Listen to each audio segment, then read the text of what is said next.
Hello friends, welcome to EDUACS your education mentor. So friends, आज के session में हम लोग बात करने वाले हैं BSLP कोर्स के बारे में। BSLP के बारे में देखिए फ्रेंड्स, अगर हम बात करेंगे जो इसमें हमारे मेन टॉपिक्स रहने वाले हैं वो हमारे रहने वाले हैं कि हम किस तरीके से इस कोर्स के लिए अप्लाई कर सकते हैं, इसमें कोई स्कोप है भी या नहीं है, और साथ साथ देखिए हमारे प्रोसेस ऑफ सीट क्या रहता है, एलिजिबिलिटी क्राइटेरिया क्या रहता है, कितने साल का कोर्स रहता है, और हम कोर्स की फ़ीस क्या रहती है, फिर चाहे वो आपकी गवर्नमेंट कॉलेजेस की हो या प्राइवेट कॉलेजेस की हो। और देखिए ऐसी भी यूनिवर्सिटीज़ हैं जो अपना खुद का एंट्रेंस एग्ज़ाम कराती हैं, तो उसके बारे में भी हम बात करेंगे। और साथ साथ हमारे इंपॉर्टेंट फैक्टर्स क्या रहते हैं इस कोर्स के लिए, क्योंकि देखिए फ्रेंड ये कोर्स में काफ़ी अच्छी अपॉर्चुनिटीज़ हैं कैंडिडेट्स के पास, काफ़ी स्कोप है। क्योंकि अगर हम देखें तो हमारे इंडिया में कितनी ज़्यादा पॉपुलेशन है, और अगर हम सेकंड देखते हैं तो पॉल्यूशन, और जो हमारी आजकल इतनी बढ़ती हुई डिजीज़ हैं, अलग अलग टाइप की इतनी डिजीज़ आ रही हैं, तो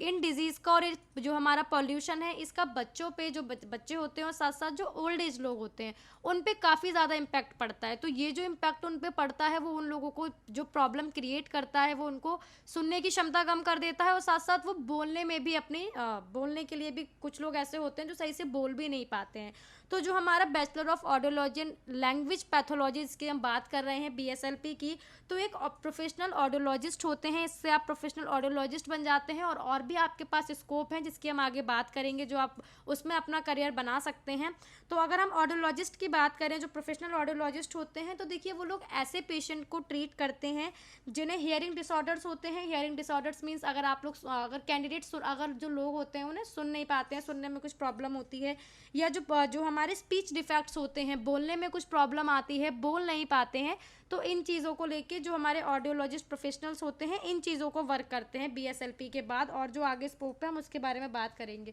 क्योंकि फ्रेंड ये जो कोर्स है इसमें स्कोप अच्छा है, लेकिन वही थोड़ी अवेयरनेस की कमी है, लोगों को इस कोर्स के बारे में पता नहीं है। और काफ़ी लोग ऐसा भी सोचते हैं कि इस कोर्स के लिए अगर हम देखते हैं तो इंडिया में इतने कॉलेजेस अवेलेबल नहीं हैं, और कॉलेजेस अवेलेबल नहीं है तो इसलिए लोगों को लगता है कि अगर ऑब्वियस सी बात है कॉलेज अवेलेबल नहीं है मीन्स कोर्स अच्छा नहीं है। तो नहीं, ऐसा कुछ भी नहीं है। इंडिया में ऐसे काफ़ी कॉलेजेस हैं जिनमें BSLP आप लोगों की पढ़ाई जाती है। BSLP का आप लोगों का कोर्स वहाँ पे चूज़ किया गया है, जिसमें आप लोगों को देखिए एम्स भी है। एम्स आप जानते हैं, जो टॉप की जो हमारी यूनिवर्सिटीज़ हैं, एम्स उसमें आप लोगों का पार्टिसिपेट करता है, क्योंकि एम्स के कॉलेजेस भी हमारे कुछ ही कॉलेजेस हैं ओवरऑल इंडिया में। और साथ साथ हमारे जिपमर की जो यूनिवर्सिटीज़ हैं, 2 ही यूनिवर्सिटी हैं हमारी जिपमर की। और साथ साथ अगर हम लोग बात कर लेते हैं IPU की, IPU में भी देखिए आप लोगों के लिए ये कोर्स रखा गया है कैंडिडेट्स के लिए। और भी हमारी टॉप की यूनिवर्सिटीज़ हैं, डीम्ड यूनिवर्सिटी हम देखते हैं तो KMC हमारा कर्नाटका का कॉलेज है, टॉप का कॉलेज है, सबसे ज़्यादा कट ऑफ के साथ जाता है। लेकिन स्कोप अच्छा है इस कोर्स में, आगे करियर में कैंडिडेट्स काफ़ी कुछ कर सकते हैं, तो इसलिए ये कोर्स भी रखा गया है। क्योंकि अगर हम देखते हैं तो ये कोर्स देखिए आप लोगों का बजट फ्रेंडली है, ये हम इस रीज़न से कह रहे हैं क्योंकि अगर हम MBBS देखते हैं तो देखिए 70 लाख तक का हमारा जो नॉर्मल हो गया 70-80 लाख तक का रह जाता है, पैकेज जो होता है वो हमारा पड़ जाता है। और अगर मार्क्स आप लोगों के जस्ट क्वालिफाई हैं तो वो 1 CR प्लस भी चला जाता है आप लोगों का। वही अगर हम इस कोर्स को देखते हैं तो बजट फ्रेंडली है। बजट फ्रेंडली का मीन ये है कि 30 लाख तक, 30-35 लाख तक आप लोगों का हो जाता है। इसमें भी स्कोर होते हैं कि आपके कितने स्कोर हैं, स्कोर के बेस पे आपको कौन सा कॉलेज मिल सकता है। तो आइए हम लोग बात करते हैं आगे। तो अगर हम देखते हैं एलिजिबिलिटी क्राइटेरिया क्या है, तो देखिए 12th आपके पास, 12th में 11th में आपने जब स्ट्रीम चूज़ की होगी साइंस स्ट्रीम, तो PCB आपके पास होनी चाहिए, और आपके पास 50% मार्क्स तो होने ही चाहिए इस कोर्स के लिए। कैटेगरी है आपकी, कैटेगरी बेनिफिट है आपके पास, SC है ST है, तो 45% भी आप लोग चल जाएंगे, लेकिन आप लोगों को 50% मार्क्स तो पासिंग मार्क्स होने चाहिए। सीट की बात करें कि कॉलेज किस तरीके से हमें अलॉट होगा, क्योंकि देखिए लोगों को नहीं पता होता है कि किस तरीके से कॉलेज अलॉट होगा। क्योंकि हम अगर मेडिकल फील्ड की बात करते हैं कि हमें मेडिकल फील्ड में जाना है, तो सबसे पहले आता है हमें MBBS करनी है। लेकिन काफ़ी लोग ऐसे हैं, देखिए फ्रेंड, सीट भी हमारी जो है 1 लाख प्लस हो गई हैं इस साल, लेकिन इसका जो सीट है 1 लाख प्लस तो हो गई हैं, लेकिन सारे कैंडिडेट सिर्फ MBBS के लिए ही अप्लाई नहीं करते हैं, क्योंकि उनको अपना बजट भी देखना होता है, प्लस आप लोगों को इंटरेस्ट भी देखना होता है कि हमें किस लाइन में इंटरेस्ट है। और ड्यूरेशन की बात करें तो देखिए हर कोर्स का अपना ड्यूरेशन रहता है, तो कैंडिडेट्स को ये भी होता है कि मैं 5.5 साल उसमें दूंगा, 4 साल का मैं ये कोर्स कर लेता हूँ, ऐसे करके। तो सीट का जो रहता है प्रोसेस, आप लोगों का देखिए एंट्रेंस टेस्ट जो कि अभी आपका नीट का होने वाला है 7 मई, जो आपकी डेट है एग्जाम की 2023 की 7 मई, तो आप लोग वो दे सकते हैं। और साथ साथ देखिए कुछ यूनिवर्सिटीज़ की जो अभी हम अर्लियर बात कर रहे थे, जिसमें आपकी एम्स की यूनिवर्सिटी है, जिपमर कॉलेज हो गया, IPU के कॉलेज हो गए, और साथ साथ मणिपाल की यूनिवर्सिटी हो गई, और भी यूनिवर्सिटी है जो अपना सेपरेट अपना ओन एंट्रेंस देती हैं कि आप लोग इसको क्रैक कीजिए। आफ्टर दैट आप लोग हमारे यूनिवर्सिटी के लिए, हमारे कॉलेज के लिए, बीएसएलपी के कोर्स के लिए अप्लाई कर सकते हैं। तो आप नीट के थ्रू दे सकते हैं जो भी आप लोगों का 7 मई को होगा, और यूनिवर्सिटीज़ के थ्रू आप लोग दे सकते हैं। लेकिन उसके लिए देखिए आप लोगों को कॉलेजेस की वेबसाइट चेक करनी होंगी कि उनके फॉर्म्स कब निकलते हैं। फॉर्म जब निकलेंगे आपके, जब आप लोगों का रिजल्ट डिक्लेयर हो जाएगा नीट का, जो अभी आप लोगों का एग्जाम होने वाला है 7 मई को, तो उसके बाद ही आप लोगों के फॉर्म वगैरह निकलते हैं। तो उसके लिए आप लोगों को देखना होगा वेबसाइट पे जाकर के कि इसका फॉर्म कब निकलेगा, तो आप लोग इसके लिए अप्लाई कर सकते हैं। और सेकंड देखिए मेरिट बेस पे होता है कि यूनिवर्सिटीज़ आपकी 12th की परसेंटेज पे, स्कोर पे देख के आप लोगों को रख लेती हैं। लेकिन कुछ ही यूनिवर्सिटीज़ होती हैं, सारी यूनिवर्सिटीज़ ऐसी नहीं है, तो एंट्रेंस आप लोगों को क्रैक करना ही होता है। और बाकी आप लोगों का सेकंड स्टेप जो रहता है वो काउंसलिंग प्रोसेस रहता है, ऑनलाइन रहता है। आप लोगों को registration, choice filling, result, after that आप लोगों को ज्वाइनिंग कर लेनी होती है कॉलेज में। और अगर आपने कॉलेज का एंट्रेंस दिया है, यूनिवर्सिटी का एंट्रेंस दिया है, जैसे एम्स के लिए आप गए, जिपमर के लिए, आईपीयू के लिए, तो उनका अपना जो फॉर्मेट रहता है वो आप लोगों को वो बताते हैं कि अगर ऑफलाइन आप लोगों को करना हो तो वो आप लोगों को उसके रूल्स बताते हैं, वो आप लोगों को उनके प्रोस्पेक्टस में, ब्रोशर्स में मिल जाएगा। ड्यूरेशन की बात करें तो देखिए 4 साल का कोर्स आप लोगों का ये रहता है। हम एमबीबीएस देखते हैं, मेडिकल के कोर्स एमबीबीएस हो गया हमारा, और हम अगर आयुष के बीडीएस के कोर्स देखते हैं तो इनकी जो ड्यूरेशन है वो 5.5 साल है। इंटर्नशिप आप लोगों की इसमें ऐड रहती है। और हम बीएसएलपी कोर्स की बात करें तो इसकी 4 साल की आप लोगों का ओवरऑल कोर्स का ड्यूरेशन है, जिसमें से 3 साल आप लोगों को थ्योरेटिकल नॉलेज दी जाती है। आप लोगों का सारा जो सिलेबस होता है उसे कंप्लीट कराया जाता है, सारी चीज़ों को आपको डीपली पढ़ाया जाता है। और देखिए उस टाइम में आपको सारी चीज़ें पढ़नी भी चाहिए, क्योंकि अगर आपके पास नॉलेज नहीं होगी, स्किल नहीं होगी, तो आगे आप जब अपना जॉब प्रोफाइल में जाएंगे, आप लोग जॉब करेंगे या इस फील्ड में आगे आप लोगों की जो स्कोप है जिसकी हम बात करेंगे उसके लिए जाएंगे, तो नॉलेज होना मेन होता है कि जब तक नॉलेज नहीं होगी आप कुछ भी नहीं कर सकते हैं। प्लस आप लोगों की 1 ईयर की इंटर्नशिप रहती है। इंटर्नशिप आप जानते हैं जो आप अपने सीनियर के अंडर करते हैं, उनसे सीखते हैं कि किस तरीके से चीज़ों को मैनेज करना होता है, किस तरीके से देखिए कोई भी कंडीशन होती है, कोई भी पेशेंट आपके पास आता है तो वो पेशेंट अपनी परेशानी में होता है कि हमारा बच्चा या हमारे जो पेरेंट्स हैं वो सुन नहीं पाते हैं या बोल नहीं पाते हैं, तो आपको उसको किस तरीके से हैंडल करना है, जो कि हमारी कम्युनिकेशन स्किल्स भी होती हैं, उन पे भी काफ़ी ज़्यादा वर्क किया जाता है। तो ये हमारा ड्यूरेशन हो गया 4 साल का। कोर्स फीस की बात करें तो देखिए गवर्नमेंट की फ़ीस डिफरेंट रहती है, प्राइवेट कॉलेजेस की फ़ीस डिफरेंट रहती है। गवर्नमेंट की फ़ीस 20,000 से आप लोगों की स्टार्ट हो जाती है, प्राइवेट कॉलेजेस देखते हैं तो 50,000 से स्टार्ट होते हैं, लास्ट फीस आप लोगों की 5 लाख तक जाती है। और अगर हम बात करें कि आपको सिलेबस तो वो लोग ऑब्वियस सी बात है कंप्लीट कराएंगे, स्किल्स सिखाएंगे, कम्युनिकेशन स्किल्स बताएंगे, नॉलेज आप लोगों की बढ़ेगी अगर आप लोग उस चीज़ को अच्छे से ध्यान से पढ़ते हैं। उसके अलावा भी कुछ फैक्टर्स हैं जिन पे वो लोग वर्क करते हैं जब आप लोग जो कैंपस होता है आप लोगों का, लैंग्वेज प्रोसेसिंग पे, स्पीच मैकेनिज्म पे, और साथ साथ स्पेशल ट्रेनिंग में कि आपको स्पेशल ट्रेनिंग्स दी जाती हैं, उनमें सारी चीज़ें आप लोगों को कवर कराई जाती हैं। आगे अगर देखिए हम लोग यहाँ पे बात कर लेते हैं एक बार कि स्कोप क्या क्या है। तो स्कोप अगर हम यहाँ पे देखते हैं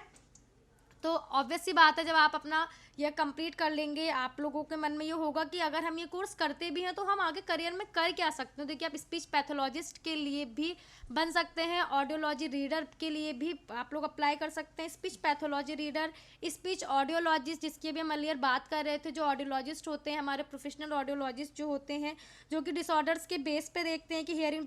डिसऑर्डर है या कोई ऑडियोलॉजी डिसऑर्डर है, वो कहाँ क्या प्रॉब्लम आ रही है, ऑडियोमेट्री टेक्नीशियन, क्लिनिकल सुपरवाइजर। और बाकी देखिए जो हमारे पेडियाट्रिक्स के डॉक्टर्स होते हैं, जो बच्चों के डॉक्टर्स होते हैं, उन्हें नीड होती है ऐसे जो हमारे ऐसे ऑडियोलॉजिस्ट की कि वो किस तरीके से अप्लाई कर सकते हैं, कि उनको ऐसे कॉन्टैक्ट चाहिए होते हैं जो जिससे वो कॉन्टैक्ट कर सकें कि अगर ये बच्चा है तो इसको ये प्रॉब्लम आ रही है तो इसको कहाँ पे क्या इशू है, तो उन चीज़ों के लिए भी आप लोगों को पेडियाट्रिक डॉक्टर्स को भी चाहिए होते हैं। और आगे हम बात कर लेते हैं तो टीचर के लिए देखिए ऑब्वियस सी बात है, आप कोई कोर्स पढ़ के निकले हैं, आपके पास डिग्री है, आपके पास नॉलेज है, स्किल है, तो जो आपने खुद पढ़ा है वो आप किसी को पढ़ा भी सकते हैं, वो आप किसी को समझा भी सकते हैं। लेक्चरार आप लोग जानते हैं, टीचर लेक्चरार बन सकते हैं, ऑडियोलॉजिस्ट बन सकते हैं, स्पीच लैंग्वेज काउंसलर भी आप लोग बन सकते हैं।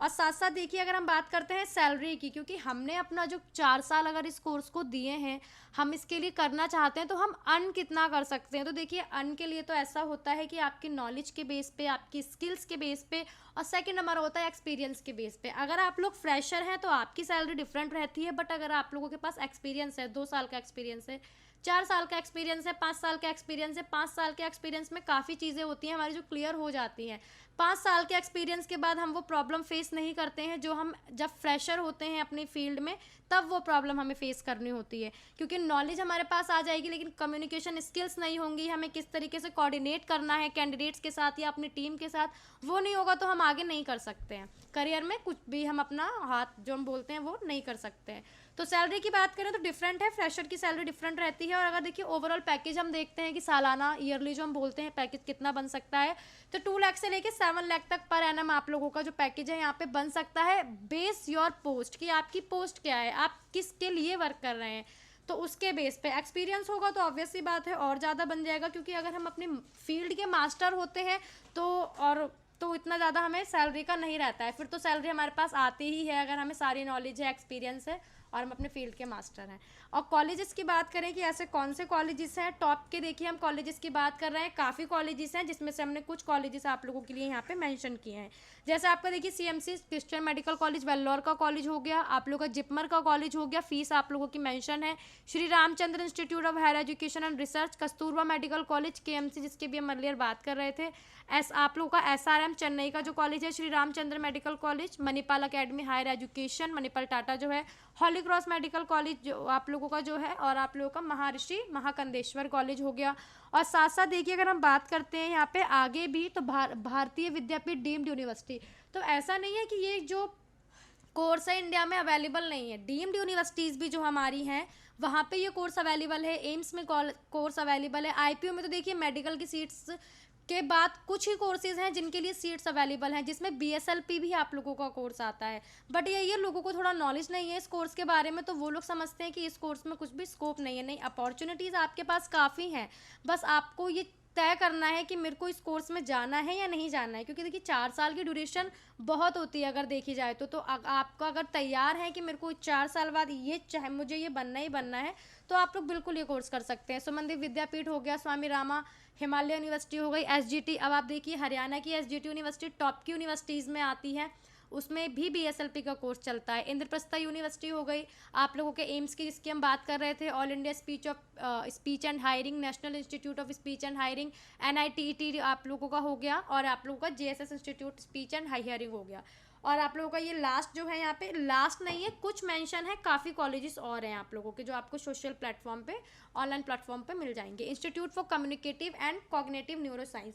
और फ्रेंड्स देखिए जिसकी हम बात कर रहे थे अर्लियर कि ऐसे आप लोगों के कुछ यूनिवर्सिटीज़ हैं जिनका अपना एंट्रेंस होता है, तो वो एंट्रेंस एग्जाम आप लोगों को क्रैक करना होता है, देन आफ्टर दैट आप उस कोर्स के लिए अप्लाई कर सकते हैं। तो देखिए फ्रेंड यही एक वीडियो थी कि किस तरीके से बीएसएलपी के कोर्स में भी आप लोगों के लिए अपॉर्चुनिटीज़ हैं, आप लोग किस तरीके से इस कोर्स के लिए अप्लाई कर सकते हैं, कितना स्कोप है, क्या आप लोगों को कितना टाइम पीरियड देना पड़ेगा, और उस टाइम पीरियड में आप लोगों को ऐसी कौन सी चीज़ें हैं जो आप लोगों को डन करनी है। सो यही सारी डिटेल्स थी। अभी आप लोगों को कुछ कमेंट हो, कुछ क्वेरी हो तो आप कमेंट कर सकते हैं और साथ साथ अपनी प्रॉब्लम भी यहाँ पे बता सकते हैं। तो आप लोगों की जो क्वेरी होगी उसे हम लोग सॉल्व करेंगे, और साथ साथ आपको जो नंबर क्रॉलिंग में दिख रहे हैं आप हमारी टीम के साथ कंसल्ट कर सकते हैं, हमारी टीम से उसकी जानकारी ले सकते हैं। So yes friends, thank you for watching this video. And friend आप हमारे चैनल पर नए हैं, पहली बार आपने हमारे चैनल देखा है तो उसे सब्सक्राइब कर सकते हैं, क्योंकि हमारे चैनल पे आपको सारी लेटेस्ट अपडेट मिलती रहेंगी। अभी हमारी जो सीरीज़ चल रही है वो भले ही कोर्सेज को लेके चल रही है, लेकिन आप जानते हैं जैसे जैसे काउंसलिंग स्टार्ट होती है आपको सारी जो लेटेस्ट अपडेट्स है वो यहाँ पे